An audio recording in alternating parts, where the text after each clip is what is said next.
Жомарттык. Мурунку өткөн заманда бир падыша болуптур. Анын 40 вазири бар экен. Бир күнү падыша вазирлерин чакырып алып, жомарттык мал менен болобу же баш менен болобу деп сурайт. Жомарттык мал менен болот да, малы жок болсо кантип жомарттык болот дешет көпчүлүк вазирлери. Жомарттык мал менен болсо, мал да силерде, дүйнө да силерде. Үчөөң биригип бир падыша элге той өткөргүлө дейт падыша.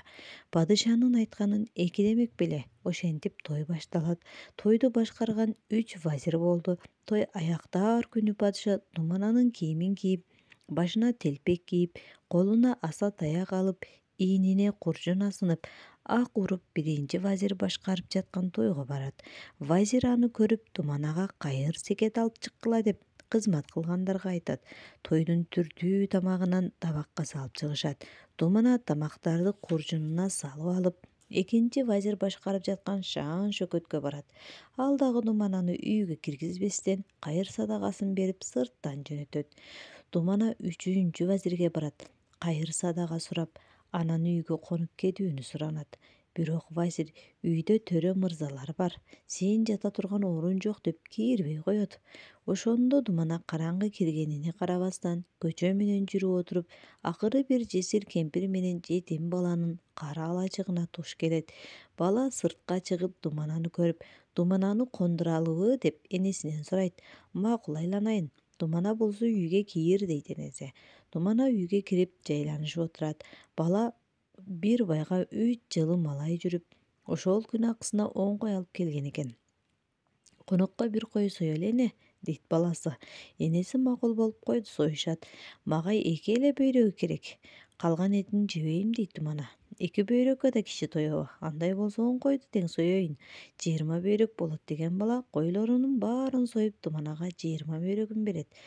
Думана ак батасын берип конбостон андан ары жүрүп кетет. Эртеси кан өзүнүн падышалык таажысын кийип, той башкарган 3 вазирин чакырып алып, тойду кандай тараттыңар? Бай, кедей кылып бөлгөн жоксуңарбы? Тойго Думаналар келдиби? Аларды жакшы коноктоп узаттыңарбы деп акырын чегип сурайт. Тойду абдан жакшы узаттык. Келген меймандарды даражасына карап бөлгөн жокпуз. Думаналарга кайыр садага берип, чапан кийгизип узаттык. Абдан ыраазы болуп кетишти. Элдин баары ыраазы болду дешет. Менин байлаткан 10 коюм бар эле, түндө жок.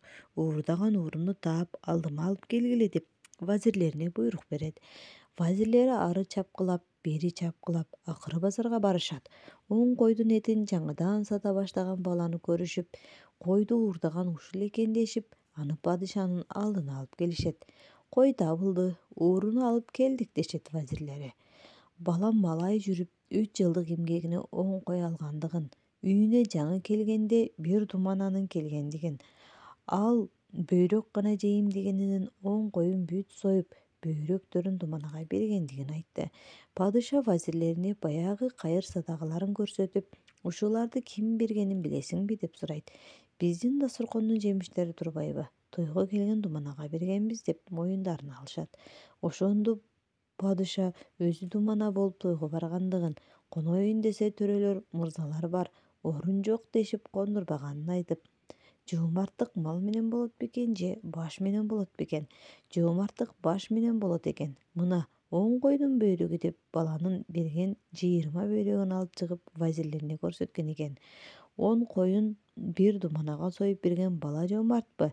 Же бир Думананы сыйлап, бир түн кондура албаган силер жомартсыңарбы деп вазирлерин уят кылыптыр. Падыша ошондо малай жүргөн баланы биринчи вазир кылып алыптыр.